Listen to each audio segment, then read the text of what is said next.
السلام علیکم۔ عائشہ stories channel پر خوش آمدید۔ بات کرنے کا انداز سلیقہ اور تمیز آنی چاہیے۔ محلے کی مسجد کی ترمیم و تزئین کا کام شروع ہوا تو مطلوبہ پیسے اکٹھے ہونے میں دیر ہو گئی۔ انتظامیہ نے امام صاحب سے کہا کہ محلے کی اس نکر والا بندہ ہے تو موٹا تاجر، مگر اپنے فسق و فجور میں بھی انتہا کو پہنچا ہوا۔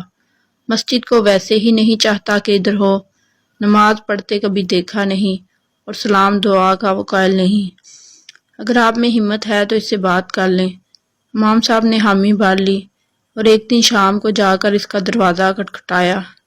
صاحب نے اندر سے جواب بھجوایا، میں گھر پر نہیں ہوں، مگر امام صاحب نے پھر دروازہ کھٹکھٹایا، کئی بار انکار پر بھی باز نہ آئے تو یہ تاجر صاحب اندر سے نمودار ہوئے اور آتے ہی دہاڑتے ہوئے کہا کہ تمہیں عقل ہے کہ نہیں؟ ایک بار کہہ دیا گیا ہے کہ میں نہیں ہوں تو نہیں ہوں، اب کیا مجھے گردن سے پکڑ کر اپنی مسجد میں لے کر جاؤ گے کیا؟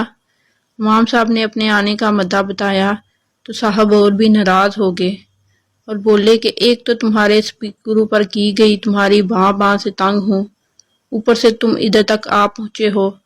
نماز اللہ کی ہے، میں کہیں بھی پڑھوں، اس کا حساب تم لینے آئے ہو کیا؟ اور محلے دار مر گئے ہیں کیا جو مجھ سے چندہ لینے کی ضرورت آن پہنچی؟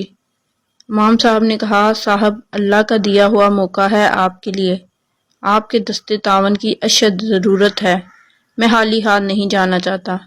اللہ آپ کے مال و جان میں برکت دے گا، ہمیں امداد دے دو تاکہ مسجد کے فرائض جلدی سے شروع ہو کر جاری و ساری رہیں۔ صاحب نے کہا، لگتا ہے کہ تم طے کر کے آئے ہو کہ کچھ لیے بغیر نہیں جاؤ گے۔ اپنا ہاتھ جیب میں ڈالا اور امام صاحب سے کہا، لاؤ اپنا ہاتھ، میں تمہیں چندہ دوں۔ امام صاحب نے جیسے ہی ہاتھ بڑھایا، اس تاجر صاحب نے امام کے ہاتھ پر تھوک دیا۔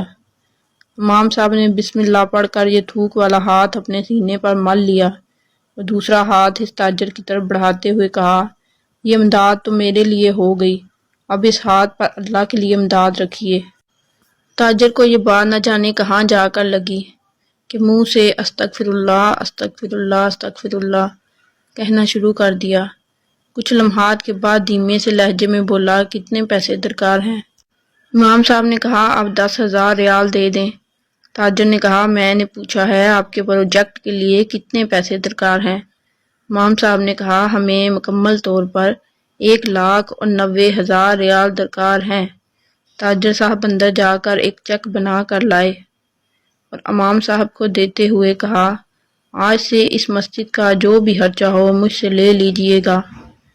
یہ سب اخلاق کا نتیجہ تھا، اسلام بھی اخلاق سے پھیلا۔ اب ہمیں اپنے رویوں پر سوچنے کی ضرورت ہے کہ ہمارا رویہ دوسروں کے ساتھ کیسا ہوتا ہے۔